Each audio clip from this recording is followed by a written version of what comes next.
Praise Lord, जय मसीह की। मैं स्टैनली मैकवान, मेरे YouTube channel Hindi Gujarati Bible study में आपका स्वागत है। मेरे चैनल को आज अभी इसी वक्त आप सब्सक्राइब कर लीजिए और परमेश्वर ज्ञान में बढ़ते जाओ। मैथमेटिक्स ये सब्जेक्ट ऐसा है कि बहुत लोगों को बहुत भारी लगता है और ज़्यादातर 10वीं कक्षा में जब बोर्ड के एग्ज़ाम होते हैं और कोई लड़का अगर फेल होता है तो सामने वाला ऐसा बोलता है मैथ्स में गया, मैथमेटिक्स में गया, मतलब कि ये सब्जेक्ट भारी है, उसमें इंसान फेल हो सकता है। मैं मेरी बात करूँ तो मुझे मैथ्स थोड़ा सा भी पसंद नहीं था और मुझे वो आता भी नहीं था, मुझे वो पसंद भी नहीं था। लेकिन मैं बताऊं कि बाइबल में मैथमेटिक्स है, हाँ बाइबल में मैथ्स है, बाइबल में गिनती है। परमेश्वर ने क्या बोला नूह को? नूह जहाज बना, और जहाज की लंबाई कितनी? तो बोले 450 फीट। उसकी चौड़ाई कितनी? तो बोले 75 फीट। ऊंचाई कितनी? तो बोले 45 फीट, 3 मंजिला। ये परमेश्वर ने क्या बोला कि नूह जहाज में चले जाना। नूह कब गए? 7 दिन पहले, 7 की गिनती आई। परमेश्वर ने क्या बोला? 40 दिन 40 रात तक बरसात पड़ेगी, मतलब 40 दिन 40 रात की गिनती आ गई, मैथमेटिक्स आ गई। फिर परमेश्वर ने कहा 150 दिन तक ये पानी का जोर चला। देखो यहाँ पर भी गिनती 150 दिन। फिर अराट नाम के पहाड़ के ऊपर ये जहाज थम गया, रुक गया, उसकी भी गिनती आई है, कब ऐसा हुआ। फिर ये भी गिनती है कि कौन सी तारीख को, कौन से दिन को ये पानी सूख गया, कौन सी तारीख को, कौन से दिन को नूह जहाज से बाहर निकले, कितने दिन नूह जहाज के अंदर है, ये सारे गिनती है। और प्रभु से बार बार बोलते हैं कि मेरा जब आना होगा तो वो दिन नूह के दिन के जैसे होंगे। तो नूह के दिन में मैथमेटिक्स चल रहा था, तो परमेश्वर के दिनों में कौन सा मैथमेटिक्स चल रहा है? अभी कौन सी गिनती चल रही है? नूह की गिनती से आज की गिनती का क्या फ़ायदा, या क्या उससे मेल जोल, क्या है परमेश्वर की गिनती, क्या परमेश्वर की गिनती ख़त्म होने को आई, क्या है गिनती, ये सब कुछ जानने के लिए मेरे साथ लगातार इस वीडियो में अंत तक बने रहो।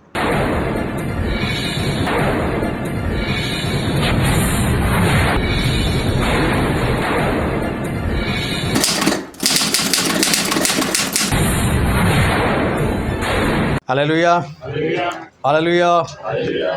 आओ परमेश्वर पिता के वचन की ओर चलते हैं और बाइबल से मत्ती रचित सुसमाचार उसका 24वां अध्याय, और हम पढ़ेंगे उसका पहला और दूसरा वचन।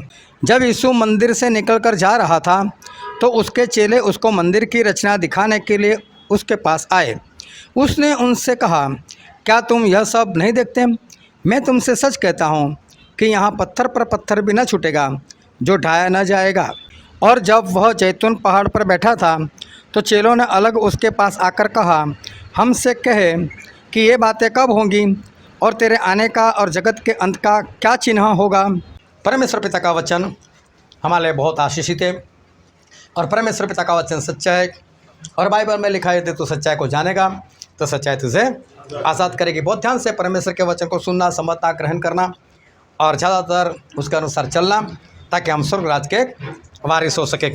एक बात मैंने पहले बताई थी, आज भी एक बार फिर मैं उसको बताना चाहता हूँ कि एक LIC एजेंट था, और LIC एजेंट कभी भी किसी के पीछे पड़ जाते हैं, भाई साहब बीमार हो, बीमार हो, बीमार हो, ये फ़ायदा हो जाएगा, आप मर जाओगे तो ऐसा फ़ायदा हो जाएगा, आपके मरने के बाद आपकी पत्नी को, बच्चों को ये फ़ायदा हो जाएगा।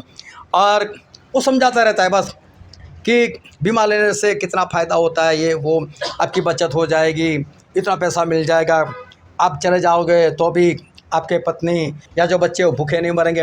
ऐसा बहुत कुछ वो लोग समझाते रहते हैं। लेकिन कई बार ऐसा होता है कि इंसान उसको पीछा छुड़ाने के लिए उससे छुपता फिरता है, जबकि छुपना उसको चाहिए। तो ऐसे ही एक इंसान, एक LIC एजेंट किसी के पीछे पड़ा हुआ था। अब एक बार ऐसा हुआ कि वो इसके पीछे ही पड़ा हुआ था और तभी अचानक से शेर आ गया। शेर आ गया तो ये तो भागने लग गया, ये भागने लगा तो LIC एजेंट भी उसके पीछे भाग रहा है। भागते भागते बोला, अभी भी बोल रहा हूँ, बोले उतार दे बीमा, उतार दे, बोले शेर पीछे पड़ा है, वो अभी तो तेरा फ़ायदा पक्का है। लेकिन क्या वो शेर को इतना मालूम है कि LIC एजेंट इसको नहीं खाना है? वो तो किसी को भी मार सकता है ना। लेकिन ये तो उसको बोलता है कि तू अभी भी बीमा ले ले, तेरी मौत आ चुकी है। आज वचन को अच्छी तरह से ध्यान से समझ कर जाना। हो सकता है 5-10 मिनट कुछ लेट चल जाए, लेकिन वचन में बने रहना। हमारा बाइबल उसके अंदर मैथमेटिक्स बहुत है। मैथमेटिक्स मेरा तो कम था और मुझे मैथ सब्जेक्ट पसंद ही नहीं आता था, क्योंकि टीचर कभी सिखाते थे ये माइनस माइनस प्लस हो जाता है, तो मुझे समझ में नहीं आता माइनस माइनस प्लस कैसे होता है। तो मुझे बात समझ में नहीं आती थी। फिर वो ब्रैकेट में कुछ लिखो, उसके बाद 2 लिख दो, 5 लिख दो, फिर क्या गुना करते हैं तो मुझे आज भी नहीं पता चलता है। तो मैथ्स मुझे पसंद नहीं था। और आज भी कैसा होता है, अगर बोर्ड की एग्ज़ाम है 10वीं की, और अगर किसी को पूछ लो भाई साहब रिजल्ट क्या है बच्चे को, मैं एक विषय में फेल हो गया। अच्छा मैथ्स में? कोई ऐसा नहीं बोला गुजराती में, इंग्लिश में, हिंदी में, ये नहीं बोलेगा मैथ्स में फेल हुआ, क्योंकि ये कुछ भारी है सब्जेक्ट और ऐसा लगता है कि इसमें फेल होने की संभावना ज़्यादा है। तो मैथमेटिक्स चाहे हमको पसंद ना हो, लेकिन हमारे बाइबल में मैथ्स है और आज हम बाइबल से कुछ मैथमेटिक्स भी सीखने वाले, कुछ देखने वाले। और प्रभु से ने एक बार जब प्रचार किया क्षमा करो क्षमा करो क्षमा करो, अपने भाई को क्षमा करो, तो प्रभु से का खास चेला पतरस बहुत ध्यान से सुन रहे थे और सुनते सुनते उन्होंने प्रभु से के पास जाकर बोल दिया, यीशु आपने तो सिखा दिया अपने भाई को क्षमा करो क्षमा करो। मैं मेरे भाई को कितनी बार क्षमा करूँ? क्या कहा? 7 बार। देखो गिनती आई, मैथ्स है। बोले मैं 7 बार क्षमा करूँ? तो प्रभु से बोलते नहीं 70 गुना, तो 70 गुना माफ़ कर बोले, और 70 गुना भी 7 बार। अभी 70 गुना मतलब क्या? तो कई लोगों ने गिनती लगा दी कि 7 गुना 70 मतलब 490, मतलब इंसान को गिनकर सिर्फ 490 बार क्षमा करना है, उसके बाद देख लेंगे। लेकिन सही में परमेश्वर की गिनती ये नहीं है। 70 गुना का मतलब कुछ और होता है, और 70 गुना का मतलब ऐसा होता है 7 गुना 7 गुना 7 गुना 7, ऐसे 70 बार लिखो। और इतना लिखने के बाद कभी आप देखना आपका कंप्यूटर, आपका कैलकुलेटर, आपका लैपटॉप सब फेल हो जाएंगे, दिमाग तो फेल हो ही जाएगा, आप उसका जवाब ही नहीं ला सकते, ऐसा जवाब आता है। तो प्रभु से ने मैथमेटिक्स सिखाया कितनी बार क्षमा करना है, वो अंकी नहीं है हमारे पास, अनगिनत समझ लो, अनगिनत बार। प्रभु से ने ऐसी गिनती हमको सिखाई। परमेश्वर ने नूह को बुलाया, नूह इधर आ, उसको भी मैथमेटिक्स पढ़ने में लगा दे। नूह इधर आओ, देख पूरी दुनिया पाप में डूबी हुई है, पूरी दुनिया पाप में फंसी हुई है, उनकी कल्पनाएं दुष्ट है, मैं सभी को नाश करना चाहता हूँ। और से नूह तू एक काम कर, तू अपने लिए जहाज बना। लेकिन यहाँ पर स्टॉप नहीं है, जहाज बना। आप मैथमेटिक्स की बात, 450 फीट लंबा, 75 फीट उसकी चौड़ाई, 45 फुट इसकी ऊंचाई। देखो परफेक्ट नाप, 450 फीट लंबा मतलब 450, 449 नहीं, 451 नहीं, 450 फुट एग्जैक्ट। 75 फुट चौड़ाई, वो प्लस माइनस नहीं चलेगा, 75 मतलब 75। परमेश्वर अपने वचन से एक बिंदु तक हटाने को मना करते, तो फिर ये 75 का 76 नहीं हो सकता, 74 भी नहीं हो सकता, फाइनल। ऊंचाई 45 फुट, 3 मंजिला। देखो सब मैथमेटिक्स है, सब गिनती परमेश्वर ने बताई। फिर क्या बोला? क्योंकि मैं इस धरती के ऊपर 40 दिन और 40 रात बरसात बरसाऊंगा। देखो एक और गिनती, 40 दिन और 40 रात मैं बरसात बरसाऊंगा, और वो जो पानी बरसेगा उसकी ताकत, उसका जोर 150 दिन तक चलेगा। गिनती एग्जैक्ट 151 दिन नहीं, 149 दिन नहीं, 150 दिन तक इसका जोर चलेगा। फिर परमेश्वर ने और भी आगे बताया, और बाइबल में आप पढ़ना, जब उत्पत्ति उसका 7वां अध्याय पढ़ोगे, ये सारा मैथमेटिक्स लिखा है कि 150 दिन के बाद वो जहाज़ जो था वो अराराट नाम के एक पहाड़ के ऊपर वो अपने आप रुक गया। उसके बाद परमेश्वर ने तारीख के साथ बताया, महीने के साथ बताया कि ये जहाज़ वहाँ पर रुका। उसके बाद ये भी बताया कि जो पहाड़ थे उसकी चोटी दिखाई देने लगी। परफेक्ट तारीख, परफेक्ट दिन बताया परमेश्वर ने। फिर परमेश्वर ने ये भी बताया कि उसके 40 दिन के बाद फिर और 40 दिन नूह ने खिड़की खोली, पहले कौवे को भेजा, जा देख कर आ भाई पानी कितना है, लेकिन वो तो गया तो वापस नहीं आया।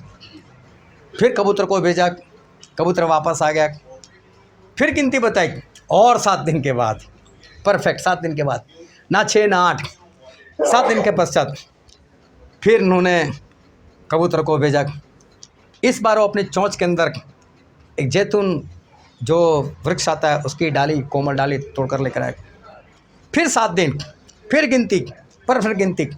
फिर 7 दिन के बाद फिर कबूतर को भेजा, फिर कबूतर वापस नहीं आए।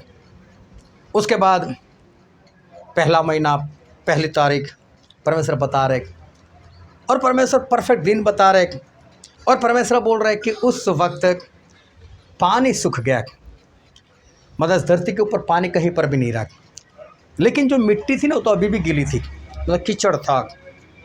फिर परमेश्वर ने और तारीख बताई, दूसरा महीना 27 तारीख, और उस वक्त ज़मीन भी सूख गई। और फिर नूह और उनका परिवार बाहर आया। नूह और उनका परिवार उस जहाज के अंदर 7 दिन पहले चले गए। ये भी परमेश्वर बताया। 377 दिन वो लोग जहाज में रहे। 370 दिन ये पानी की ताकत शुरू से लेकर अंत तक काम करने लग गई। उसमें 370 दिन लगे। देखो पूरा मैथमेटिक्स। मैं बोलता हूँ क्या सिर्फ इतना बताने की ज़रूरत नहीं थी कि 40 दिन और 40 रात बरसात पड़ेगी, उसके बाद देख लेंगे जब ज़मीन सूख जाएगी तो आ जाना बाहर। ऐसा नहीं, परफेक्ट बातें बाइबल में लिखी है।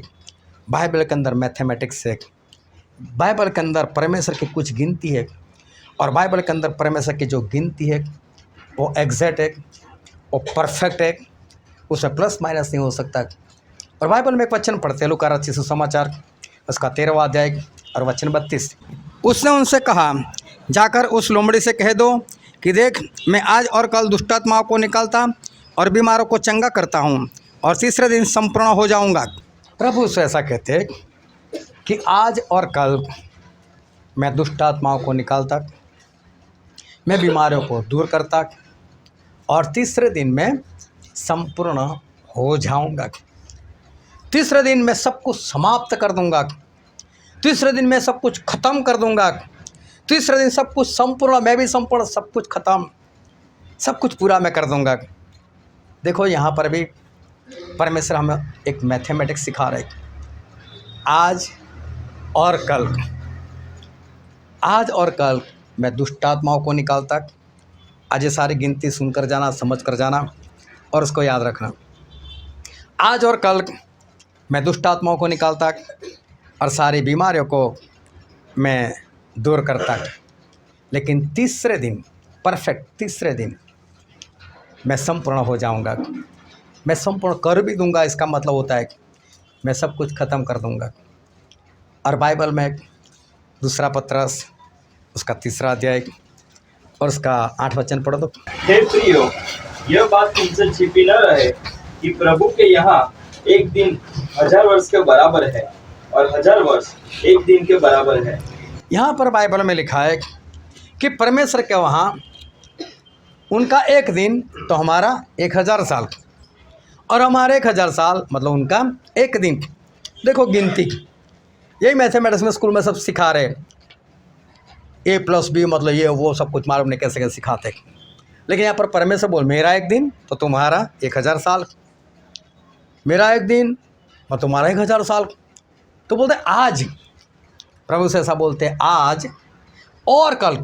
आज मतलब एक दिन, कल मतलब एक और दिन, मतलब 2 दिन, तो हमारे कितने हुए? 2000 साल हुए। प्रभु से ऐसा कहते हैं 2000 साल तक मैं क्या करूँगा? बीमारी को दूर करूँगा, दुष्ट आत्माओं को निकालूंगा, लेकिन तीसरे दिन ये सारा काम बंद। तीसरे दिन मैं संपूर्ण हो जाऊँगा। जब प्रभु से ने बपतिस्मा लिया और बपतिस्मा लेने के बाद जब प्रभु ने अपनी सेवकाई शुरू की, तब लूका उसमें ऐसा लिखा गया कि उस वक्त प्रभु यीशु की आयु 30 साल हो चुकी थी। मतलब 30 साल ख़त्म, 31वें साल में वो प्रवेश कर चुके थे। और हम जो सन की गिनती करते उसको इंग्लिश में बोलते हैं एनो डोमिनी, एडी। आज 2026 एडी चल रहा है और एडी एनो डोमिनी का मतलब होता है कि प्रभु यीशु के जन्म से जो गिनती शुरू हुई वो। तो अगर प्रभु यीशु के जन्म से गिनती शुरू हुई तो प्रभु यीशु 30 साल ख़त्म कर चुके थे, 31वें साल में प्रवेश कर चुके थे, तब उनकी सेवकाई शुरू हुई। इसका मतलब उस वक्त AD 31 सन 31 चल रहा था। और प्रभु यीशु ने ये जो लूका उसका 13 का 32 हमने पढ़ा कि आज और कल, तो मुझे लगता है कि अगर उन्होंने सेवा करते करते शुरू में ही अगर बोल दिया होगा तो समझ लो उन्होंने सन 31 में बोल दिया होगा। और अगर मरते वक्त बोला है, आखिर में अगर बोला है, कब बोला है हमको नहीं मालूम, लेकिन अगर आखिर में बोला है तो कब मर गए? वो 33.5 साल में। 33.5 साल मतलब सन 34 में वो मर गए। तो अगर आखिर में बोले हैं तो 34 में वो बोले, AD 34 में, कि आज और कल मैं दुष्ट आत्मा को निकालता, बीमारी को दूर करता और तीसरे दिन मैं संपूर्ण हो जाऊंगा। अगर 2031 मान लो कि प्रभु सन 31 में बोला है, तो 2031 में अगर उन्होंने 31 में बोला है तो 2031 में उनके 2 दिन ख़त्म हो जाएंगे, आज और कल ख़त्म हो जाएंगे, और तीसरे दिन वो संपूर्ण हो जाएंगे। संपूर्ण का मतलब वो आधे अधूरे नहीं थे, लेकिन वो हमारे लिए इंसान बनकर आए थे, परमेश्वर वाला स्वरूप छोड़कर आए थे। और आज भी इब्रानी 7 का 25 अगर आप पढ़ो तो वहाँ पर लिखा है, आज भी प्रभु यीशु वो हमारे लिए मध्यस्थ बनकर बैठे हुए। मतलब अभी भी वो अपने वो वाले सिंहासन पर नहीं है, जो सिंहासन एक परमेश्वर का होता है उसमें अभी भी नहीं है। और उन्होंने ऐसा कहा कि जब मैं मेरे महिमा के सिंहासन के ऊपर बैठूंगा और वही है तीसरा दिन, तब मैं सभी का न्याय करूंगा। वही है तीसरा दिन, तब मैं संपूर्ण हो जाऊंगा। आज मैं मसीह हूँ, उस वक्त मैं परमेश्वर के स्वरूप में वापस आ जाऊंगा। उस दिन की बात की है।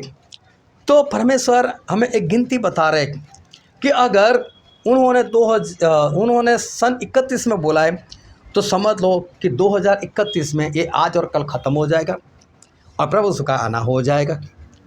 और अगर प्रभु यीशु ने आखिर में बोला है, AD 34 में बोला है, तो समझ लो 2034 में जो बहुत करीब है प्रभु यीशु का आना हो जाएगा। ऐसा बाइबल के वचन से हमको पता चलता है, क्योंकि बाइबल में मैथमेटिक्स है, उनकी गिनती है, और परमेश्वर की गिनती कभी भी प्लस माइनस वो नहीं होती। फिर एक वचन और पढ़ते, मत्ती उसका 24वां अध्याय और 32, 33 और 34। अंजीर के पेड़ से यह दृष्टांत सीखो, जब उसकी डाली कोमल होती है और पत्ते निकलने लगते हैं तो तुम जान लेते हो कि ग्रीष्म काल निकट है।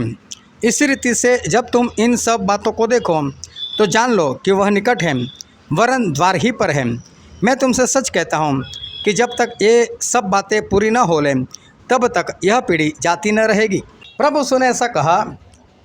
जब चेलों ने पूछा था कि प्रभु यीशु आपके वापस आने के निशान क्या है, इस संसार के अंत के निशान क्या है, तब प्रभु यीशु सारे निशान बताए। भरमाने वाले आएंगे, फिर उन्होंने ये बताया कि मेरे कारण आप सताए जाओगे, मेरे कारण लोग आपको मार देंगे, लेकिन ये सुसमाचार सारे संसार में प्रकट होना चाहिए, उसके बाद ही अंत आएगा। फिर उसके बाद ये एक 24वां अध्याय मत्ती 24 और 3 वचन से लेकर 14 वचन तक ये सारी बातें लिखी। फिर 15 वचन से लेकर 28 वचन तक प्रभु यीशु एंटी क्राइस्ट की बात करते, और 15 वचन से शुरू किया कि वो घृणित वस्तु जिसकी चर्चा दानियल भविष्यवक्ता ने की है, मतलब कि मसीह का विरोधी आएगा तब आप भाग जाना, वो सारी बातें लिखी 28 तक। और फिर 29 में प्रभु यीशु ने ऐसा कहा कि ये सारी विपत्तियों के बाद मैं आ जाऊंगा, और जब मैं आ जाऊंगा वो ख़त्म करने के बाद 31 वचन ख़त्म करने के बाद कि सभी का रैप्चर हो गया, वो ख़त्म करने के बाद फिर प्रभु यीशु वापस उसी दिन में आ जाते जिस वक्त वो अपने चेलों से बात कर रहे। और फिर उनको बोला, देखो जब ये सब कुछ आप होता हुआ देखो, जो जो घटनाएं मैंने बताई, जो जो भविष्यवाणी मैंने बताई, सारी पूरी हो गई मतलब बताना पूरा हो गया उनका। तब प्रभु अपने चेलों से कहा, जब ये सारी बातें आप होती हुई देखो तो समझ लेना ग्रीष्म काल मतलब गर्मी के दिन पास में है।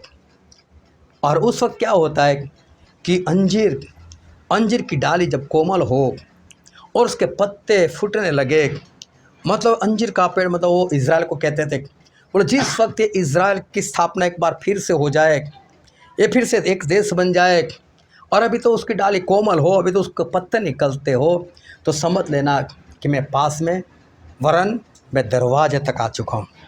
और इज़राइल देश बना, वो अंजीर का पेड़ बना 1948 में। 1948 से प्रभु से समझ लो हमारे दरवाजे तक आज पहुँचे। और फिर प्रभु से ने बोला कि जब तक ये सब कुछ ख़त्म ना हो, क्या ख़त्म ना हो, 3 वचन से लेकर 31 वचन तक, मतलब मेरा वापस आना ना हो जाए, तब तक ये पीढ़ी, ये जो अंजीर का पेड़ है, ये जो इज़राइल नया नया बन चुका है, वो पीढ़ी मर जाए उससे पहले ये सारी बातें ख़त्म हो जाएगी। मतलब कि ये पीढ़ी मर जाए उससे पहले मैं आ जाऊंगा। एक बार फिर परमेश्वर ने यहाँ पर एक गिनती बता दी, निशान बता दिया, और निशान में गिनती है। और अगर आज आप 1948 के अंदर जो लोग अस्तित्व में आए, जो पीढ़ी अस्तित्व में आई, अगर आज उनकी आयु गिनो तो उनकी आयु होती है 77 साल, 77 ईयर्स। अभी इज़राइल की वो पीढ़ी वो 77 साल की हो चुकी है। और बाइबल में ऐसा लिखा है, हम पढ़ते हैं भजन संहिता उसका अध्याय 90 और वचन 10, हमारी आयु के वर्ष 70 होते हैं और चाहे बल के कारण 80 वर्ष भी हो जाए तो भी उनका घमंड केवल नष्ट और शौक ही शौक है, क्योंकि वह जल्दी कट जाती है और हम जाते रहते हैं। यहाँ पर मूसा अपनी प्रार्थना में शब्द बोल रहे, हमारी आयु 70 साल की, और अगर परमेश्वर की कृपा हो जाए, हमें बल मिले, हमें सामर्थ्य मिले, तो बढ़कर 80 साल की हो सकती है। तो हमारी आयु कितनी है? एवरेज 70 और बल के कारण 80। और प्रभु से कहना चाहते हैं कि ये पीढ़ी गुजर जाएगी, उससे पहले मेरा आना हो जाएगा। तो वो पीढ़ी अभी तो 77 साल की है और अभी तक प्रभु से नहीं आए, तो इसका मतलब ये हुआ कि अभी वो 80 साल के हो जाएंगे तब तक तो आ जाएंगे। और 80 साल के हो जाएंगे तब तक अगर प्रभु से का आना है तो गिनती में कितने बचे साल? 3 साल बचे। परमेश्वर हमें एक गिनती बता रहे, अपना मैथमेटिक्स बता रहे, और अगर आप 3 साल गिन लो तो 2026 शुरुआत है, तो 2026 गिन लो, 2027 गिन लो, और 2028 में सब कुछ ख़त्म। समझ लो हमारे पास अब वक्त नहीं है। परमेश्वर की गिनती के अनुसार अब हमारे पास वक्त नहीं है। और अभी उससे भी जो बड़ी बात है वो परमेश्वर हमको दिखाने के लिए जा रहे हैं कि अभी जो वक्त हमारे पास बचा है, उस बचे हुए वक्त में अगर मान लो 3 साल, मैं कोई आपको ये नहीं बता रहा हूँ, एक परफेक्ट दिन नहीं बता रहा हूँ, मैं आपको ये नहीं कहना चाहता कि इसी तारीख को, ये महीने को परमेश्वर आ जाएंगे, लेकिन जो बाइबल की गिनती है उसके अनुसार मैं आपको एक अंदाज़ बता रहा हूँ कि 2028 तक ये सब कुछ हो जाएगा, ऐसा लगता है, ऐसा मेरा मानना है। अभी समझो कि हमारे पास बचे 3 साल, लेकिन इन 3 साल में अभी भी बाइबल की जितनी भविष्यवाणी बाकी है उसको पूरा होना पड़ेगा, क्योंकि अगर वो भविष्यवाणी पूरी नहीं होती तो फिर बाइबल अधूरा रह जाएगा, और बाइबल अधूरा नहीं रहना चाहिए। सारी भविष्यवाणी पूरी होगी। यशायाह ने बोला था कंवारी गर्भवती होगी, तो लोगों को समझ में नहीं है, कंवारी गर्भवती होगी, कंवारी गर्भवती होगी। दाऊद के संतान में प्रभु आएंगे, तो उस ज़माने में जो दाऊद के कुल में जो लड़कियां होती थी और जो आत्मिक होती थी वो कंवारी रहती थी कि कहीं मेरे जरिए मुक्तिदाता ना आ जाए। कई औरत लड़कियां इस तरह से कंवारी रहती थी, कहीं एक कृपा मेरे ऊपर हो जाए। लेकिन प्रभु से मालूम है, दाऊद के कुल की लड़की नहीं ली थी, लेवी के कुल की लड़की ली थी। मरियम लेवी के कुल में थी, लेकिन उसकी शादी कहाँ हुई थी? दाऊद के कुल में। परमेश्वर महान है, उन्होंने जैसा बोला था वैसा ही हुआ। लोगों के समझ में नहीं आया कि कंवारी लड़की कहाँ से, क्योंकि उसकी मंगनी हो चुकी थी लेकिन शादी तो नहीं हुई थी। लेकिन प्रभु से पैदा उससे पहले उसको बोला जैसा को लेकर आ तो घर पर, तो लोगों को तो ऐसा नहीं कि शादी हो गई। परमेश्वर के वचन एग्जैक्ट पूरे होते हैं, लेकिन कोई समझ में किसी को आए या ना आए वो अलग बात है, लेकिन परमेश्वर की अपनी गिनती परफेक्ट होती है। तो समझ लो अभी हमारे पास वो वक्त नहीं है, लेकिन जितना वक्त बाकी है उस वक्त में अभी जितनी भविष्यवाणी बाकी है उसको पूरा करना और पूरा होना वो ज़रूरी है। और इसलिए मैंने चाहा, जो मैंने शुरू में बताया, कि एक बार प्रकाशित वाक्य की स्टडी हो जाए, और वो भी जितना हो सके इतना जल्दी, कि मुझे 18 दिन चाहिए, बस 18 दिन में हो सकता है। अगर संडे को हम निकाल दें तो कोई बात नहीं, लेकिन 20-21 दिन में स्टडी हम ख़त्म कर दें, ताकि सारी बातें हमको अच्छी तरह से पता चल जाए कि 3 साल में कितनी बातें बाकी रह गई हैं और कौन सी बातें किस तरह से पहले कौन सी होगी, वो सब कुछ हम देखना चाहते हैं। अभी ये जो 3 साल बचे हैं, या तो जो भी वक्त बचा है, उसमें जो कुछ होने वाला है, उसमें 2 पार्ट है। सब कुछ ध्यान से समझते जाना। उसमें 2 पार्ट है। पहले एक पार्ट ख़त्म होगा और उसके बाद दूसरा पार्ट ख़त्म होगा। एक पार्ट है बिफोर एंटीक्राइस्ट, मतलब एंटीक्राइस्ट के पहले वाला हिस्सा, और उसके बाद दूसरा हिस्सा आएगा, दूसरा पार्ट आएगा आफ्टर एंटीक्राइस्ट, मतलब एंटीक्राइस्ट के बाद की बात। अभी 2 पार्ट क्यों है? ये 2 पार्ट क्यों परमेश्वर ने बनाया है? क्यों 2 पार्ट में परमेश्वर ने सारी भविष्यवाणी को बांट दिया है? उसका कारण है कि हम मसीह के लोग उसकी बात कर रहे हैं जो मसीह का विरोधी है, हम उसकी बात कर रहे हैं। लेकिन मसीह का विरोधी वो तो बाइबल में लिखा हुआ है, बाइबल के बाहर कहीं पर भी मसीह का विरोधी नहीं है। और ना इस दुनिया में कहीं पर कोई बाइबल के सिवा कोई ऐसा बोल सकता है कि हाँ एंटी क्राइस्ट आएगा। अगर कोई बोलता है तो बाइबल से बोलेगा, वरना किसी को मालूम नहीं है कि मसीह का विरोधी आएगा। अभी देखो इसमें 2 पार्ट, इसमें भी मैथमेटिक्स है, इसमें भी परमेश्वर की कुछ गिनतियाँ है। लेकिन जो पहला पार्ट है मसीह के विरोधी का, पहले के पार्ट है, उसमें क्या क्या होगा और किस तरह से होगा और क्यों होगा, उसको एक बार अच्छे से समझ लो।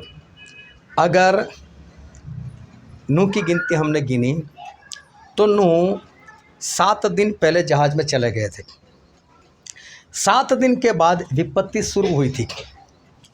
7 दिन के बाद जब विपत्ति शुरू हुई, वो विपत्ति चली 370 दिन तक, 370, याद रखना सब कुछ बात है। और 370 दिन के बाद ये धरती पूरी नहीं बन गई। और जब मसीह का विरोधी आएगा, उसका काम तमाम हो जाएगा।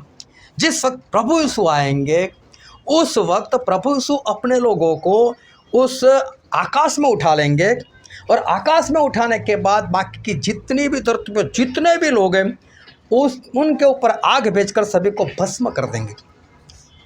लेकिन कभी देखना कि जब किसी चीज़ को जलाया जाता है, वहाँ पर जाकर देखना। अभी 3-4 दिन पहले हालू रोड पर एक ट्रक जा रही थी, उसमें प्लास्टिक भरा हुआ था और अचानक से जल गई। कैसे जल गई मुझे मालूम, लेकिन ढलान पर थी। प्लास्टिक जलता हुआ पिघलता हुआ वो बहने लगा नदी की तरफ, और जहाँ तक बह गया वहाँ तक आग लग गई। वो जो रोड था वो ख़राब हो गया। अभी आज भी वहाँ पर जाओ तो पता चल जाता है। जब तक वो रोड नया नहीं बनेगा तब तक वो याद आती रहेगी कि यहाँ पर ट्रक जली थी, यहाँ पर ट्रक जली थी। वो पता चलता जाए। जब ट्रक को देखा, ट्रक पूरी तरह से खाक हो गई, बस लोहा बच गया उसका। बाकी उसके टायर से लेकर सब कुछ उसका जल चुका था, सब कुछ खत्म हो चुका था।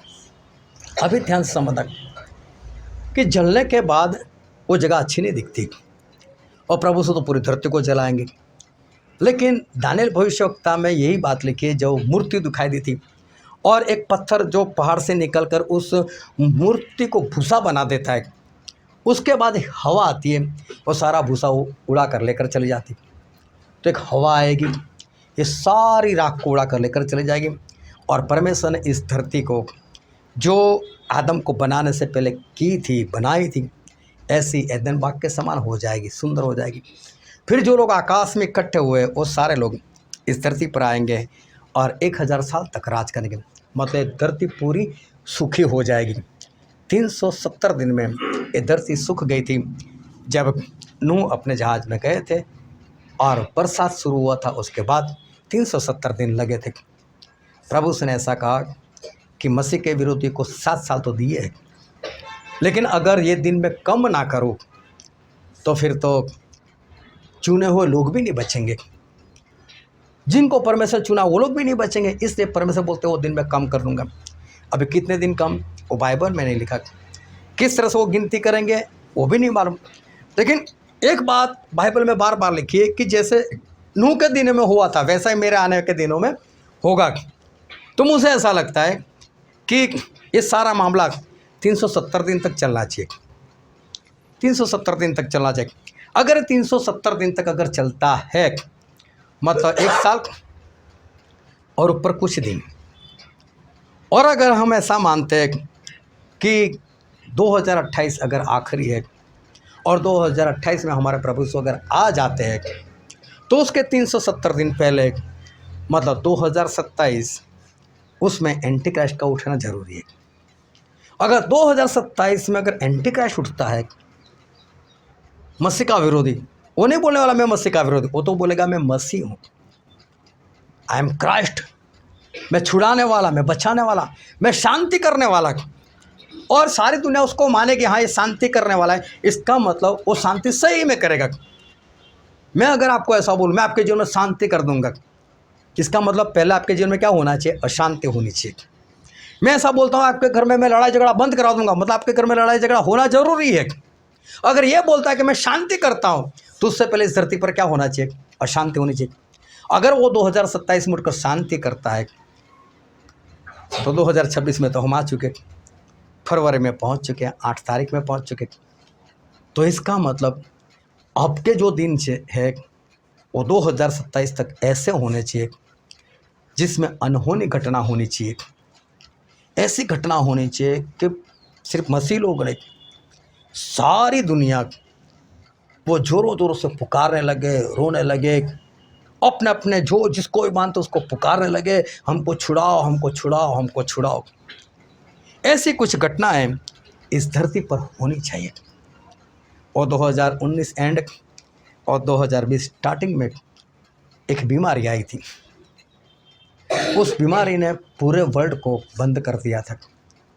सारे फ्लाइट बंद, ट्रेन बंद, बस बंद, इंसान का घर से बाहर निकलना बंद। हम ये अनदेखा नहीं कर सकते कि ऐसा नहीं हुआ है, ऐसा हुआ है, ऐसा हुआ, लेकिन फिर भी किसी तरह से हम बच गए। लेकिन अब जो होगा तो उससे कुछ भारी होगा। अगर ये हुआ है तो समझ लो कि आने वाले दिनों में ऐसा कुछ होना जरूरी भी है, ऐसा कुछ होना जरूर। फिर से हो सकता है सभी लोग घर में बंद हो जाए, फिर से ऐसा हो सकता है कि चारों ओर ताला लग जाए, ऐसा हो सकता है एक बार फिर से कोई टीका निकले, ऐसा हो सकता है कि लोगों को फोर्स किया जाए। इसके बिना आप सफ़र नहीं कर सकते, इसके बिना आप कुछ खरीद नहीं सकते, इसके बिना आप कुछ बेच नहीं सकते। ऐसा भी होने की 100% संभावना है। बड़े बड़े युद्ध हो, बड़े बड़े देश आपस में टकरा जाए और मिसाइलें छूटने लगे, बमबारी होने लगे, गोलियां चलने लगे, दुनिया में अशांति फैल जाए। और इस लड़ाइयों के कारण या ऐसी बीमारियों के कारण महंगाई यहाँ तक बढ़ जाए कि हम कुछ खरीद ना सके, हमारे पास इतने पैसे ना हो कि हम कुछ खरीद सके। प्रभु ने जैसे कहा है कि सारी देश जातियाँ वो तुमसे बैर रखेगी, मतलब मसीह के सिवा और जितनी भी जातियाँ हैं वो हमसे इतना बैर रखे कि बस मसीह का नाम लो और मारो, मसीह का नाम लो काटो, बाइबल की बात करो ख़त्म कर दो, हमको जेल में डाल दे, हमारे गर्दन काट दी जाए। यहाँ तक कि परमेश्वर का वचन ऐसा कहता है कि बाप बेटे को पकड़वाएगा, बेटा बाप को पकड़वाएगा। ये मसीह के विरोधी के पहले की मैं बात कर रहा हूँ। आज भी देखो, आज भी हमने यहाँ पर सिर्फ 2 साइलेंट सॉन्ग गाए। ऐसा लगता है कि अगर हम कुछ करें, हल्ला करें, कहीं बंद ना हो जाए बस। तो आज भी हमने 2 साइलेंट सॉन्ग गाकर बस हम वचन की ओर आगे बढ़ गए। तो ध्यान में रखो कि बाइबल में जो जो लिखा है यही सारी बातें, लेकिन पढ़ने में और समझने में बहुत अंतर है। बीमारी होती चाहे छोटी या बड़ी, लेकिन जब हम उसकी मात्रा देखेंगे तब हमको पता चलेगा। घर में एक इंसान बीमार चलता है क्योंकि सारे के सारे बीमार, कैसे प्लेन आते हैं, कैसे धुआं छोड़कर जाते हैं। आज देखो ज़्यादातर सभी लोगों के घर में एक खांसी सभी को है, ज़्यादातर, और यहाँ तक कि वो जाती भी नहीं है। लोग परेशान हो चुके इस बात से, बोले ऐसे पहले नहीं होता था, लेकिन इस पर खांसी बहुत ज़्यादा चल रही है, दवाई भी असर नहीं कर रही है, लेकिन ये सब कुछ हो रहा है और ये तो कुछ भी नहीं है। लेकिन 2027 तक मुझे ऐसा लगता है कि बहुत कुछ होगा। बड़े बड़े भूकंप आएंगे। कभी नेट पर जाकर सर्च मारना कि हमारा भारत में कहाँ कहाँ पर भूकंप होना है। जोन बनाए उन्हें, जोन 1, जोन 2, 6 जोन तक बनाए। 6वां जोन सबसे डेंजर, और उसमें हमारा कच्छ बुझ जाता है। ये वडोदरा जोन 4 में है, हमारा वडोदरा जोन 4 में है। ये सारी बातों को नज़रअंदाज मत करो। ये ऐसे ही नहीं कर रहे लोग, करना ही है इनको। और ये सारी बातें प्रभु ने हमको पहले से ही बता दी। यहाँ तक कि जो ऊपर वाला हिस्सा है कश्मीर से लेकर इधर आसाम तक, वो तो समझ लो कि गायब हो जाएगा। इतने भूकंप वहाँ पर बता रहे, बहुत बड़े बड़े भूकंप, गिनती तक बता दी कि 8 बड़े बड़े भूकंप होंगे। छोटे छोटे तो मालूम कितने होंगे। राजकोट में देखो मेरे ख्याल से 22 झटके आ गए। सभी लोग डर गए, बाहर निकल आए। कई लोग बातें करने लगे, यार तंबू खरीद लो, बस तंबू में सोते हैं, बस कुछ नहीं होगा हमको। लोग डरने लगे। इसका मतलब ये है कि मसीह का विरोधी वो हम बोलते हैं। इस बात को फिर से ध्यान में रखना। दुनिया उसको मसीह का विरोधी नहीं बोलती, दुनिया तो उसको मसीह कहेगी। ये हमारा छुड़ाने वाला है, ये हमें शांति देने वाला इंसान है, ये तो हमको बचाने वाला इंसान है। बहुत सारी मौतें हो जाएगी 2027 तक, ऐसे हालात बिगड़ेंगे। और जब वो खड़ा होगा और जब सारी बातें अपने हाथ में ले लेगा और जो कोई लोग ये सब कुछ कर रहे उन सभी को शांत कर देगा और वो बोलेगा कि देखो मैंने शांति कर दी। मैं आपको सच बोलता हूँ, जितने सच्चे मसीह, में सभी की बात, जितने सच्चे मसीह 100% चलते, वो भी एक बार जब ये खड़ा होगा ना तो खुश हो जाएंगे, यार अच्छा है। जबकि उसके राज में इससे भी ज़्यादा कुछ होने वाला है। लेकिन जो कुछ हो रहा था और उसे शांति करवा दी, तो एक बार ऐसा लगेगा मसीह लोगों को अच्छा हुआ है, अच्छा हुआ, खड़ा हो गया। क्योंकि उससे पहले के हालात इतने ख़राब होने वाले। तो समझ लो अभी हमारे पास वक्त नहीं, फरवरी चल पड़ा है। और जो मसीह का विरोधी सच में है, तो उसने एक भविष्यवाणी कर भी दी है। उसने ये बता दिया है कि रामादान उसके पहले दिन, रामादान के पहले दिन मैं अमेरिका को ख़त्म कर दूंगा। This is a message to all American infidels. Prepare to die in a sea of holy fire. You will be punished for your decadent ways on the first day of Ramadan. और रामादान मतलब रमज़ान महीना, और उसका पहला दिन और जिस दिन वो शुरू होगा उस दिन मैं अमेरिका को ख़त्म कर दूंगा। अभी देखो रमज़ान अभी भी आने वाला है, 19 तारीख को आएगा। लेकिन 2027 में ये रामादान आने वाला है 7 फरवरी को आने वाला है, पहला दिन उसका। अभी ये सब लोग गिनती में चलते हैं, हमारा बाइबल भी गिनती में चलता है। 7 फरवरी मतलब दूसरा महीना, 7 + 2 9, 2027 2 + 0 + 2 + 7 कितना हुआ? 11। 9/11 को पहले ऐसा हो चुका है 2001 में, मालूम है? 9/11 को कुछ हुआ था। और इस बार ये 2027 में भी फरवरी में उसकी 7 तारीख को एक बार फिर 9/11 बैठता है। हो सकता है उसी दिन ये मसीह का विरोधी खड़ा हो जाए और चारों ओर शांति फैला दे। लेकिन जैसे ही ये खड़ा होगा तो परमेश्वर, हमारा वक्त ख़त्म उस वक्त हम विदेशी लोग, हम अधर्मी लोग, जो इजराइल के नहीं, उन सभी के लिए सारा काम तमाम। अब हम में से कोई पश्चाताप नहीं कर सकेगा, हमें से कोई मसीह में आ नहीं सकता। अब हमारे लिए वक्त ख़त्म, पवित्र आत्मा का काम हमारे लिए ख़त्म हो गया।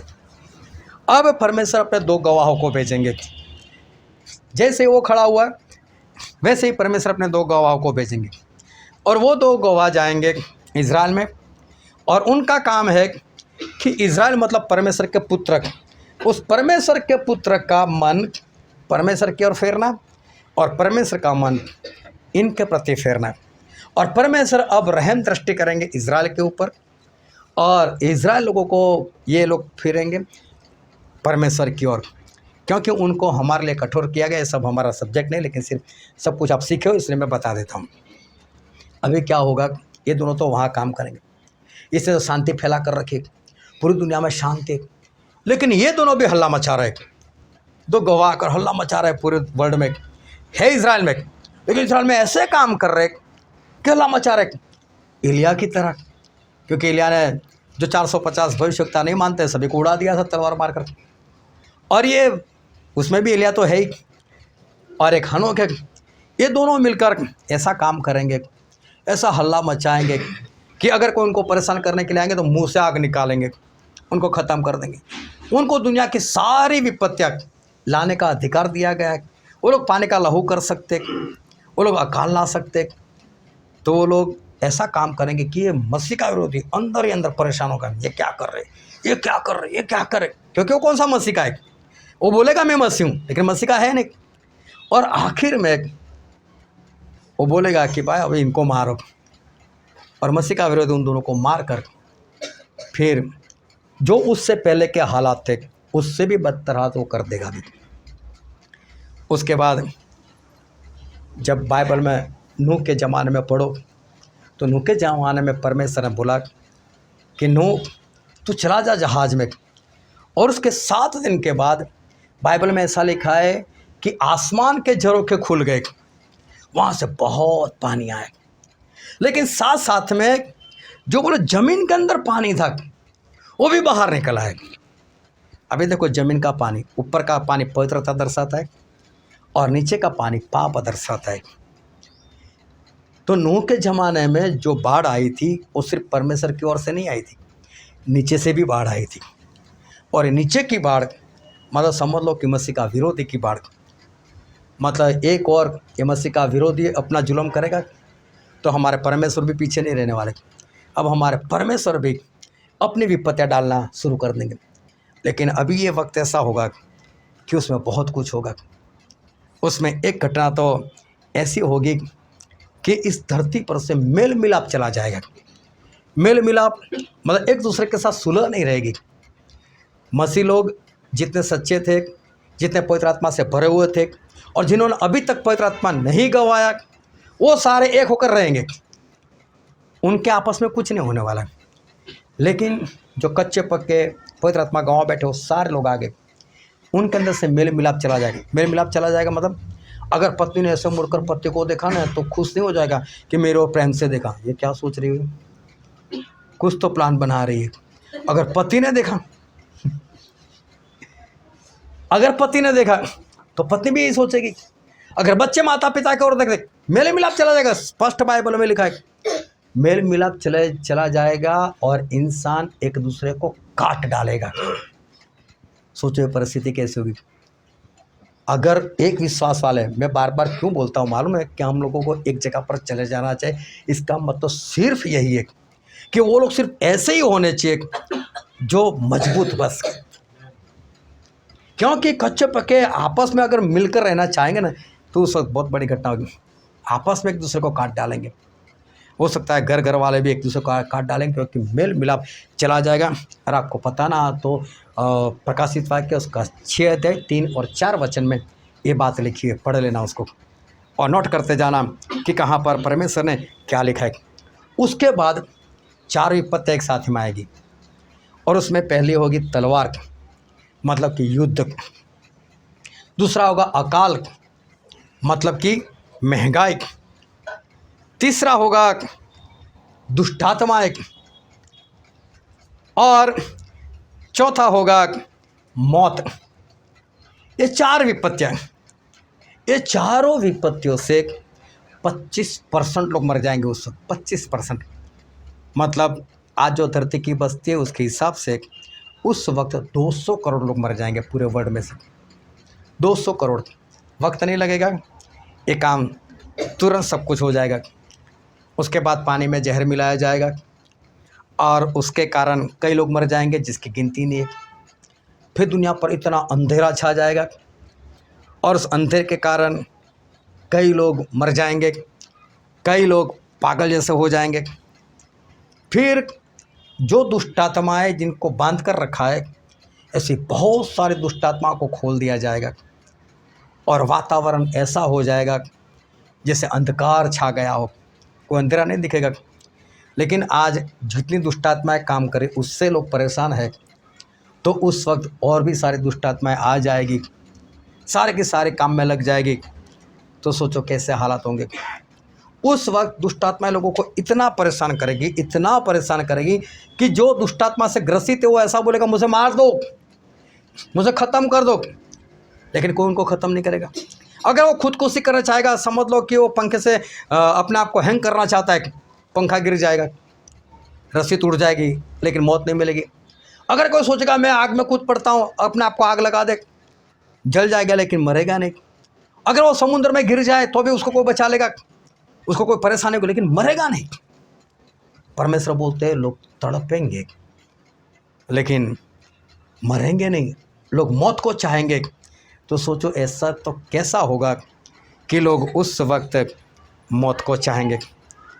उसके बाद फिर एक घटना होगी, उसमें 3 बातें दिखाई देगी।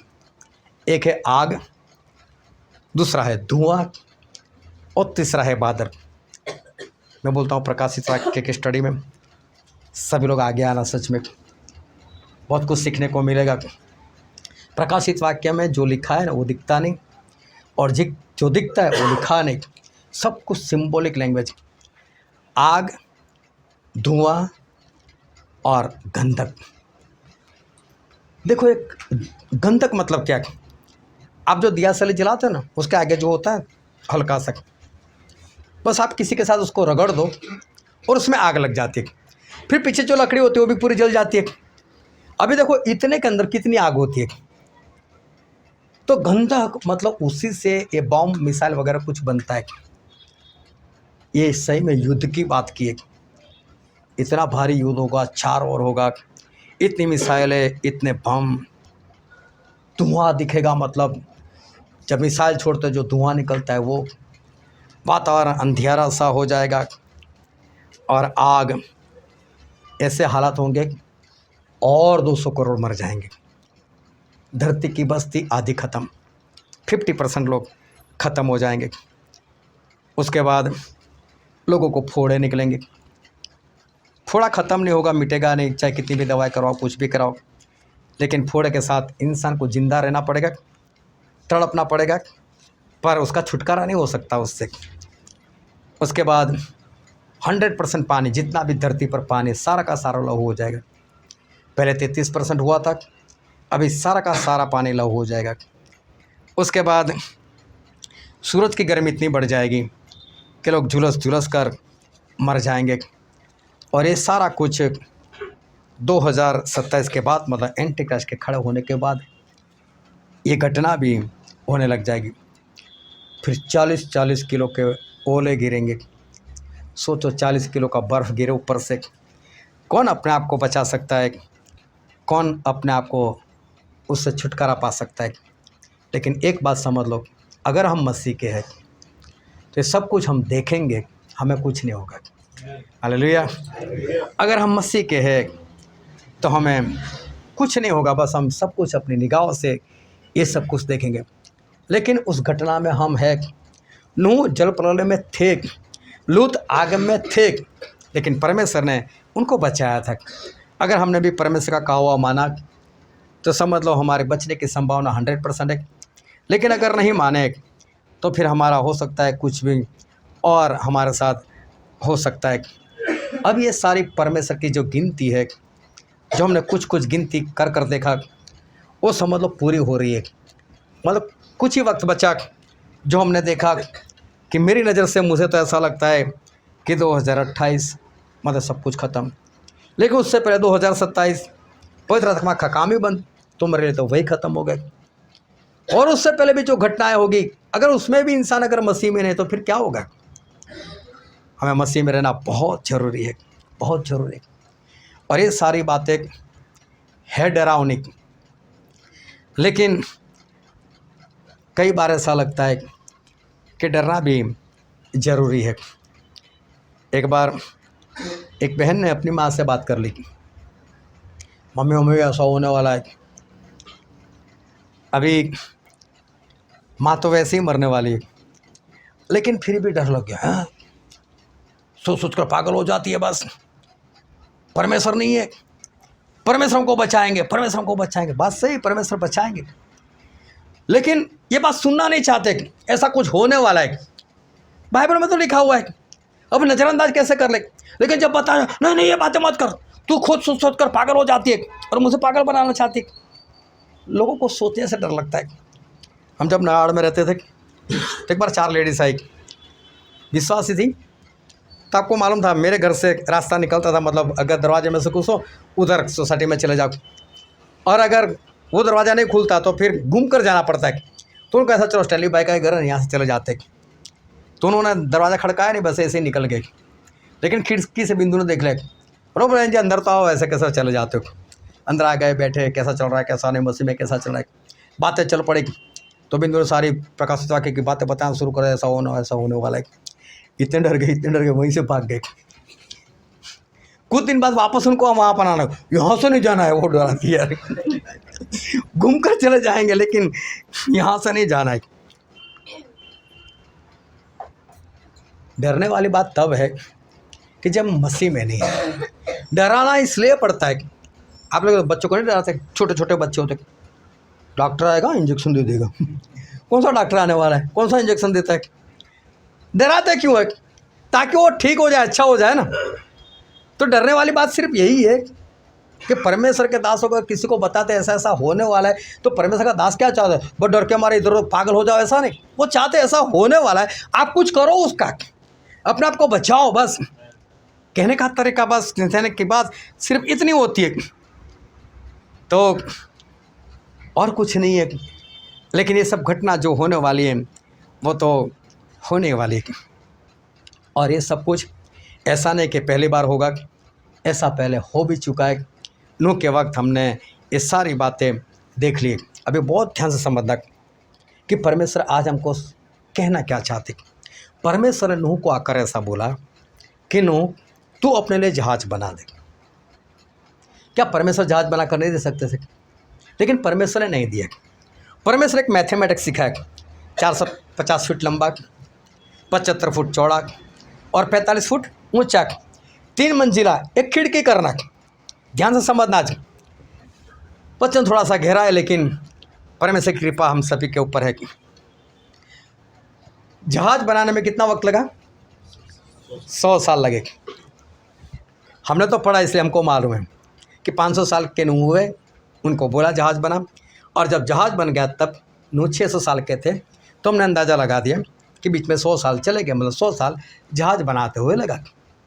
लेकिन जब परमेश्वर ने नूह को बोला होगा कि नूह तू जहाज बना, और ऐसा ऐसा जहाज बना, तब परमेश्वर को तो मालूम होगा ना कि इसको जहाज बनाने में कितना टाइम लगेगा। पता होगा कि नहीं परमेश्वर को कि इसको 100 साल लगेंगे। तो 100 साल के बाद क्या आने वाला था? जल प्रलय। 100 साल के बाद बरसात आने वाली थी। इसका मतलब जिस वक्त नूह ने जहाज बनाना शुरू किया, एक बात को ध्यान से समझना, जिस वक्त नूह ने जहाज बनाना शुरू कर दिया उस वक्त जल प्रलय अस्तित्व में था। उस वक्त बादल थे, उस वक्त दिखाई नहीं देता था किसी को। दिखाई देने वाला कब था? 100 साल के बाद। लेकिन वो कहीं ना कहीं पर वो मौजूद था। एलिया बोलते ए आप चला जा, घर पर चला जा, बहुत बरसात आने वाली। आप बोलते कैसे होगी? बादल तो कुछ दिखाई नहीं देते। अपने नौकर को बोला जा जाकर उस समुद्र की ओर देख, क्या दिखा देता है? वो आया, मालिक कुछ भी नहीं दिखाई देता। ऐसा नहीं, 7 बार देख, 7 बार देख। वो ऐसे गया कुछ नहीं, ऐसे गया कुछ नहीं, 7 बार। 7वीं बार है, बोले तो छोटा सा बादल दिखाई देता है जो समुद्र से ऊपर आ रहा है। था कि नहीं पहले अंदर? वो तो 7वीं बार दिखाई दिया ना, लेकिन था। परमेश्वर ने बोला था निकलना है तुझे, बादल बनने हैं। 100 साल पहले परमेश्वर ने आज्ञा देकर रखी थी। 100 साल के बाद जैसे ही जहाज बनता है, जैसे ही मेरा दास अपने परिवार के साथ अंदर जाता है, आ जाना तू। उस वक्त परमेश्वर नहीं बोलने वाले तुझे आना है। बाइबल में आज लिखा गया, आज से वर्षों पहले लिखा गया, ऐसा होगा। परमेश्वर ने उस गाब्रियल को पहले से बोला था कि तू जाना उस मरियम के पास, अभी नहीं आई लेकिन आने वाली है, तू जाना उसके पास, पहले से तय था। बाइबल में लिखा है इब्रानी 4:3 में कि परमेश्वर के सारे काम शुरू से खत्म हो चुके और सारी योजनाएं बन चुकी है। जिस जिसको परमेश्वर ने जो जो आज्ञा देनी है वो सब कुछ दे चुके हैं। उन्होंने जल प्रलय को 100 साल पहले बोलकर रखा था कि जैसे जहाज बन जाएगा 100 साल लगेंगे, तुमको आ जाना है। और जैसे नूह को बोला, नूह को दिखने लगा जल प्रलय, लेकिन बाकी के लोगों को जल प्रलय नहीं दिखता था। जिसका अभी तक ठिकाना नहीं था वो नूह को पहले से दिखाई दे रहा था, लेकिन बाकी लोगों को वो बातें नहीं दिखाई दे रही थी। ये बातें दिखाई दे रही थी, नूह को जल प्रलय आ रहा है, जल प्रलय आ रहा है। अगर नूह को जल प्रलय ना दिखता तो वो जहाज ना बनाते, लेकिन जल प्रलय दिखता था इसलिए उन्होंने जहाज बनाना शुरू कर दिया। Hallelujah, hallelujah. चौदह हाथों को उठाकर बोलो हालेलुया। अभी समझ जाना, अगर जल प्रलय दिखता तो बाकी के लोग भी जहाज के लिए तैयार होते, लेकिन जल प्रलय सिर्फ नूह को दिखता था, इसलिए नूह ने जहाज बनाना शुरू कर दिया। बाकी लोगों को जल प्रलय नहीं दिखता था, वो तो प्लान बनाते थे, आज संडे है, कौन से रेस्टोरेंट में जाएंगे बाहर खाने के लिए, एक दिन तो बाहर खाना है, आज क्या खाने के लिए जाएंगे, आज क्या पीने के लिए जाएंगे, किसकी शादी है, किसका ब्याह है, वो सब कुछ इसी बातों में वो लोग पड़े रहे। क्यों? उनको वो चीज़ नहीं देखा जो आ रही थी, आने में 100 साल लगने वाले थे, दिखाई नहीं दे रही थी। लेकिन परमेश्वर ने तो आज्ञा दे दी थी कि जल प्रलय तुझे आना है, लेकिन नूह को ये सारी बातें दिखाई दे रही थी। जिसको दिखाई देती है वो तैयारी करता है। हालेलुया। 40 किलो के बर्फ ओले पड़ने वाले, पूरी धरती का पानी लहू बनने वाला है, आग धुआं गंधक दिखने वाली है। ऐसे हालात होंगे कि मसीह का विरोधी आएगा तो लोग खुश हो जाएंगे, अच्छा हो तो आ गया। सोचो तो उससे पहले के हालत कैसे होंगे। ये होने वाला है। जिसकी नज़र में आएगा, जिसको दिखेगा, वो आज अपने पैर ठीक जगह पर लगाएगा, वो आज तैयार होने में लग जाएगा, वो अपने आप को तैयार कर देगा। लेकिन जो आज तक तैयार नहीं है उसको ये दिखाई नहीं देता। मैं बोलता हूँ परमेश्वर सभी को आज्ञा दे दी है, परमेश्वर सभी को बोल दिया है कब किसको क्या करना है। वो 7 स्वर्गदूत अपनी 7 तुरहियों को लेकर आज भी खड़े हुए, तैयार है, रेडी है। वो 7 स्वर्गदूत जिनके पास अंतिम 7 विपत्तियों के कटोरे भरे हुए, वो तैयार बैठे हुए। यहाँ तक कि मेरे प्रभु से भी तैयार बैठे हुए, तैयार है। बस मेरा वक्त तो मैं जाता हूँ, बस मेरा वक्त तो मैं जाता हूँ। सभी को ऑर्डर हो चुका है, परमेश्वर ने अपना काम वो पूरा कर दिया है। लूत को आग दिखी, लूत भाग गए, बोलो भागो। लूत की पत्नी को नहीं दिखाई दे रही, उसको तो अपने घर में पड़ा हुआ सोना चांदी, यार क्या मालूम कौन आया हमको भगा दिया। देखने तो पीछे मुड़कर कुछ है भी या नहीं, लेकिन पीछे मुड़कर देखे तो तभी तो नमक का खंभा ये हो चुकी थी। आज लोग उस LIC एजेंट की तरह है, वे तेरे पीछे शेर पड़ा है, तो तुझे भी तो खा सकता है, तू भी तो सोच, तेरे भी मौत आने वाली है। आज लोग दूसरे को देखते, ये ऐसा वो ऐसा, इसने ऐसा सोचा, इसने ऐसा किया। दूसरे को नसीहत देना बंद करो, कौन क्या करता है उसको छोड़ो। क्या आपने तैयारी की? क्या आपने वो आत्मा जीता? क्या आप आज्ञाकारी के वस्त्र पहनकर तैयार है? क्या पवित्र आत्मा से परिपूर्ण होकर आज बैठे हुए? आज आप लोग कहाँ पर हो? दूसरे को देखे बिना अपने आप को सोचो। नूह जहाज बना रहे, ध्यान से समझना।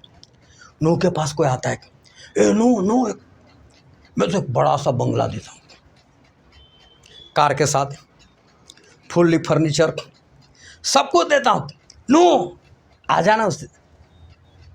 क्या नूह जाएंगे? क्या नूह ऐसा बोलेंगे, आओ बंगला मुझसे दे दो, उनको मालूम जल प्रलय आ रहा है। तेरा बंगला तो डूबने वाला है, तैरने वाला मेरा जहाज नहीं चाहिए। क्या बोलेंगे? नहीं चाहिए। एक एक बात को ध्यान से समझना। अगर नूह को बोलते, नूह मेरे पास इतना सोना है, मेरे पास इतना चांदी है, नूह हम तुझे देते, आ जा ले जा। नूह बोलेंगे तुम्हारा सोना चांदी मुझे डुबाएगा। उनको जल प्रलय दिख रहा है, वो कोई भी पाप नहीं कर रहे। उनको ऑफर हो रही है, उनको बोल रहे हैं यहाँ पर शादी है, यहाँ पर बर्थडे पार्टी है। मालूम है कुछ काम का नहीं, कुछ काम का नहीं। मालूम है आज लोगों को बर्थडे पार्टी क्यों दिखती है? क्यों आज लोगों को पैसा दिखता है? क्यों आज लोगों को संपत्ति दिखती है? क्यों आज कोई कुछ छोड़ नहीं सकता? क्योंकि उनको वो नहीं दिखाई देता जो बहुत करीब है। अभी 100 साल नहीं है, नूह के पास 100 साल तक। नूह के वक्त जो लोग थे उनके पास 100 साल थे, हमारे पास नहीं है। हमारे पास तो एक के पीछे एक शून्य लगा दे, इतना भी वक्त नहीं है। हमारे पास परमेश्वर की गिनती खत्म हो चुकी। लूत भाग रहे, लूत खड़ा रहा, मैं तुझे इतना सोना देता हूँ, अरे छोड़, मुझे पीछे मुड़कर भी नहीं देखना है। आग आ रही है, आग आ रही, चाहे दिखाई नहीं दे रही, लेकिन परमेश्वर की ओर से ऑर्डर हो चुका है, आग आने वाली है। समझ लो, कोई इंसान है जिसको व्यभिचार पसंद है, कोई इंसान है जिसका जीवन व्यभिचार में है, वो भागे जा रहा है, पीछे आग उसका पीछा कर रही है। उसको मालूम है रुका तो मैं गया, वो भाग रहा है। अगर सामने उसको सुंदर लड़की मिल जाए, वो उसको इशारा करे, इधर आ, तू नहीं, अभी हट। नहीं करेगा पाप, व्यभिचार नहीं करेगा, वो झूठ नहीं बोलेगा, वो चोरी नहीं करेगा। कोई है भाग रहा है, उसका मोबाइल गिर गया, अच्छा आईफोन गिर गया, नहीं लेना है, पीछे तो आग है। अगर लेने रुक गया, पीछे आग आ गई तो, लेकिन आग दिखे तो ना। अगर ये सारी विपत्तियां दिखे तो आपके पैर सही हो जाए ना, तो आपके जीवन से पाप दूर हो जाए ना। आज इंसान पाप छोड़ क्यों नहीं सकता है? उसको वो सारी विपत्तियां जो दिखनी चाहिए, आज वो विपत्तियां उनको दिख नहीं रही। क्यों आज इंसान पाप से आज़ाद नहीं हो रहा है? उनको वो चीज़ें नहीं दिखाई देती जो बहुत जल्द होने वाली है, और परमेश्वर की ओर से वो सारी आज्ञा हो चुकी है। अगर विपत्तियां दिखने लगे फिर तो अच्छी बात है। और प्रभु उसने अपने चेलों से एक बात की। एक वचन हम पढ़ते हैं, मत्ती रचित सुसमाचार उसका 13 अध्याय और वचन 16। पर धन्य है तुम्हारी आंखें कि वे देखती है, और तुम्हारे कान कि वे सुनते हैं। Hallelujah, hallelujah. क्या बोलते हैं परमेश्वर? धन्य है तुम्हारी आंखें, वो देख सकती है। धन्य है तुम्हारे कान, वो सुन सकते हैं। वो आवाज़, उस युद्ध की आवाज़, उस आग को देख सकते हैं जो होने वाला है। उसको अगर किसी की आँख देख सकती है और अगर उस किसी के कान वो सुन सकते हैं तो बहुत अच्छी बात है।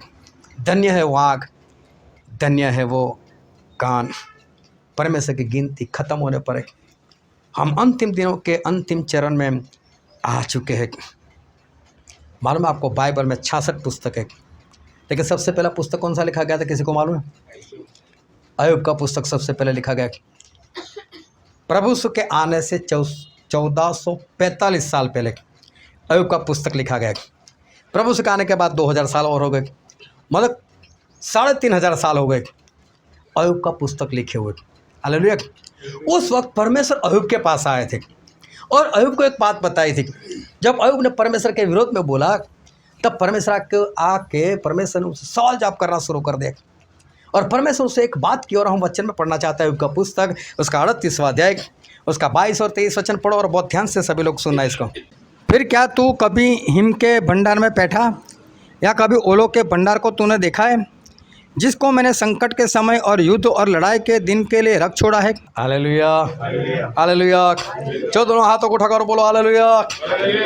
अभी समझो क्या बोल रहे परमेश्वर अय्यूब को। हे अय्यूब, तुझे मालूम है वो हिम मतलब बर्फ, उसको मैंने कहाँ पर भर कर रखा है?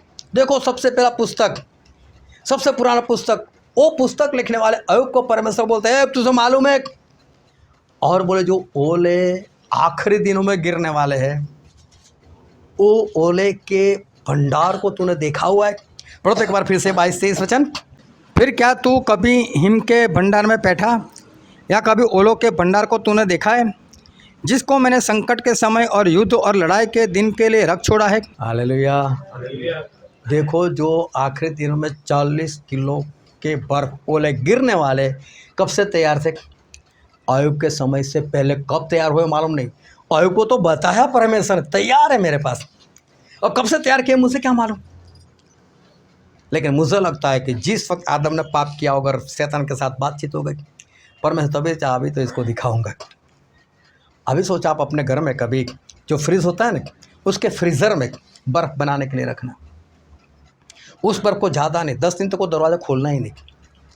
10 दिन के बाद दरवाज़ा खोलकर उस बर्फ़ को देखना, वो काफ़ी हार्ड होगा। और ये तो 3,500 साल तो ऐसे ही हो चुके। उससे पहले कि ये ओले परमेश्वर ने बना कर रखे कितने सख्त होंगे। वो जब ऊपर से नीचे गिरेंगे ना, तब उसकी सख्ताई मुझे लगता है लोहे से ज़्यादा होगी, खतरनाक। ऐसे ओले गिरेंगे तब। मैंने बोला ना, परमेश्वर ने पहले से सब कुछ तय कर रखा है, उनको ऑर्डर दे दिया है, जब आपका वक्त हो जाए तब गिरना शुरू कर देना। बोल दिया है परमेश्वर ने इनको। परमेश्वर क्या क्या कौन नहीं मानता। वो समुद्र को बोलते हैं समुद्र थम, आंधी को बोलते हैं रुक, रुकना पड़ता है। बर्फ को बोल कर रखा है, जब वक्त आए तब गिरना। मतलब जो कुछ होने वाला है ना, वो सब कुछ परमेश्वर ने पहले सबको बोल दिया है। अब तो परमेश्वर शांति से बैठने वाले, जो कुछ होगा अपने अपने वक्त पर वो ऐसे ही होता रहेगा। तो समझो उस अकाल को, उस गंधक को कब से परमेश्वर ने ऑर्डर देकर रखा हुआ है। सभी को बोल कर रखा है कि जिसके सर के ऊपर मेरी मोहर दिखाना मत जाना उसके पास, बोल कर रखा है उसको। लेकिन बाकी के लोगों को छोड़ना नहीं, बोल कर रखा है। प्रभु यीशु अपने चेलों के साथ यरूशलेम में चले गए। यरूशलेम मतलब बहुत अच्छी जगह और बड़ी बड़ी बिल्डिंगें उस वक्त थी वहाँ पर, और परमेश्वर का भवन तो क्या बनाया हुआ था। और चेले देखने लगे, ओए परमेश्वर, ओ यीशु, ये भवन तो देखो कितना बढ़िया बनाया है, ये देखो कितना अच्छा बनाया है। लेकिन प्रभु से की निगाह उस भवन के ऊपर नहीं है। प्रभु से ने बोला, एक पत्थर के ऊपर दूसरा पत्थर नहीं रहेगा जो ढाया ना जाए। अभी तक ये घटना नहीं हुई, अभी तक ये घटना नहीं हुई, अभी होने वाली है। अभी कुछ दिनों के बाद ये घटना होगी। लेकिन प्रभु उस घटना को कब देख रहे थे? आज से 2000 साल पहले। उस वक्त प्रभु की निगाह वहाँ पर थी। और जो वचन आज हमने पढ़ा था मत्ती रचित सुसमाचार उसका 24वां अध्याय, पढ़ो तो उसका पहला वचन। जब यीशु मंदिर से निकलकर जा रहा था तो उसके चेले उसको मंदिर की रचना दिखाने के लिए उसके पास आए। उसने उनसे कहा, क्या तुम यह सब नहीं देखते? मैं तुमसे सच कहता हूँ कि यहाँ पत्थर पर पत्थर भी न छूटेगा जो ढाया न जाएगा। ये लोग दिखाने लगे कि देखो प्रभु यीशु क्या रचना है, कितना बढ़िया बना है। वो तो खुश हो गए। उनकी निगाह कहाँ पर है? संसार पर। ध्यान से समझना, प्रभु यीशु के चेलों की निगाह, जो प्रभु यीशु को फॉलो करते, जो फॉलोवर है, उनकी निगाह है संसार पर, उनके गुरु की नहीं है। लेकिन चेलों की निगाह कहाँ? संसार पर है। लेकिन प्रभु यीशु ने क्या बोला? पढ़ो उसका दूसरा वचन। और जब वह जैतून पहाड़ पर बैठा था तो चेलों ने अलग उसके पास आकर कहा, हमसे कहे कि ये बातें कब होंगी और तेरे आने का और जगत के अंत का क्या चिन्ह होगा? प्रभु यीशु ने अंत की बात बोल दी। एक पत्थर पर दूसरा पत्थर नहीं रहेगा जो ढाया ना जाए। और प्रभु यीशु ने अंत की बात की। जो लोग संसार में हैं उसको संसार दिखता है, लेकिन जो आत्मा से चलते हैं उनको अंत दिखाई देता है। लेकिन ये भी तो चेले थे, ये भी तो प्रभु यीशु के फॉलोवर थे।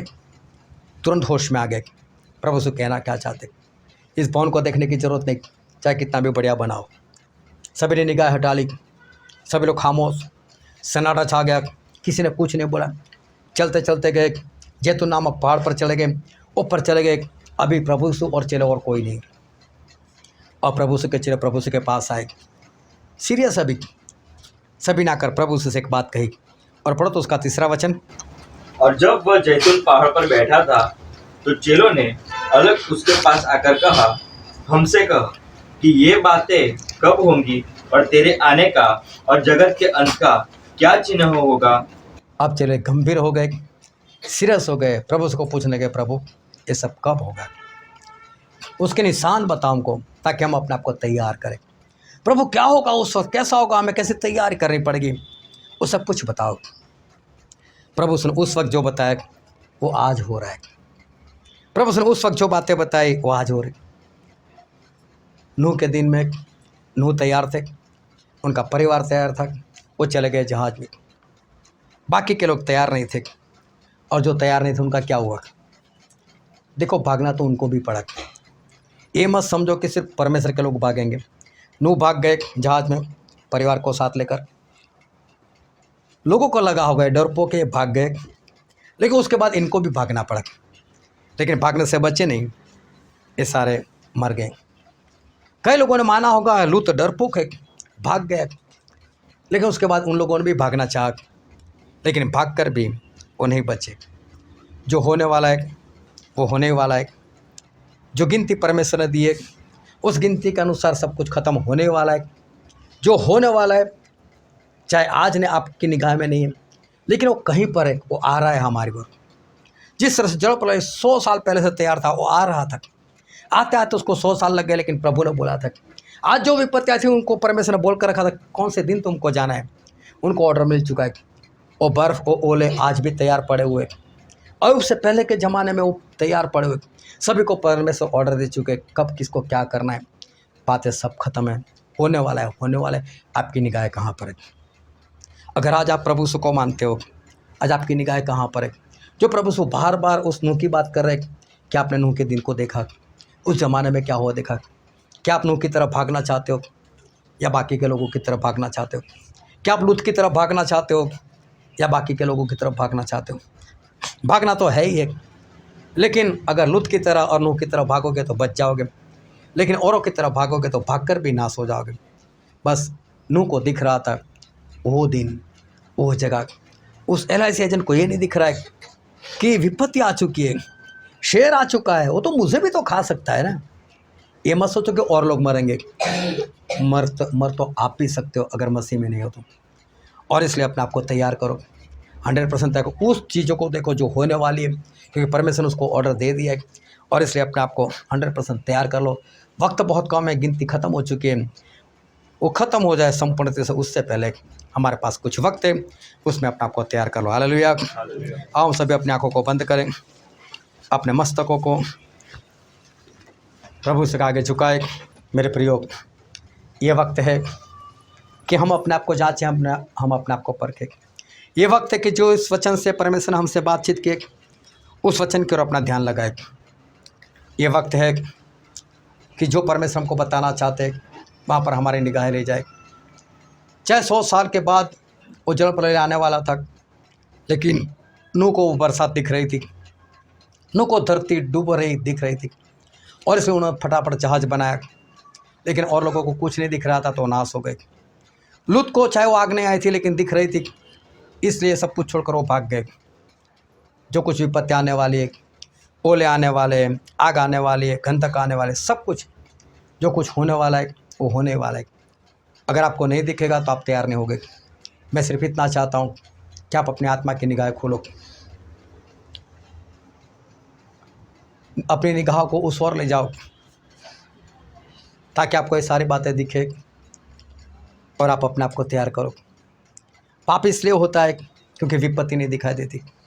अगर आज आप सब पाप से परेशान हो, जो मोबाइल आपसे छूट नहीं रहा है, जो टाइम वेस्ट हो रहा है, जो गलती आपसे हो रही है, जो आत्मा आप नहीं जीत पा रहे, उसका कारण सिर्फ एक ही है कि पीछे आपको आग नहीं दिखाई दे रही।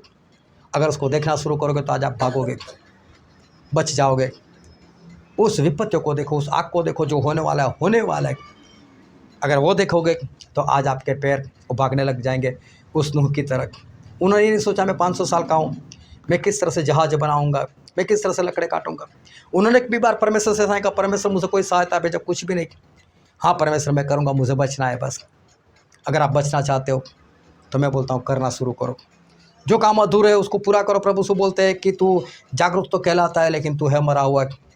मैंने तेरे किसी काम को परमेश्वर के प्रति पूरा होता हुआ नहीं देखा। अगर आज आपको अपने काम पूरे होते नहीं दिखाई दे रहे तो मैं बोलता हूँ आज से भागना शुरू कर दो। वक्त कम है, उससे पहले अपने आप को बचा लो, अपने आप को तैयार कर लो। उसी पत्ते को देखो क्या जो होने वाला है, क्या उसमें हम जिंदा रह सकते, वो मुहर को अच्छी तरह से पालो। वक्त बहुत कम है, हमारे पास मुश्किल से कुछ दिन कुछ महीने बाकी है, और इसलिए अपने आप को तैयार कर लो ताकि सारे लोग बचाए जाएं। ये वचन समझने के लिए, ग्रहण करने के लिए, उसके अनुसार चलने के लिए प्रभु की कृपा हम सभी पर होने पाए।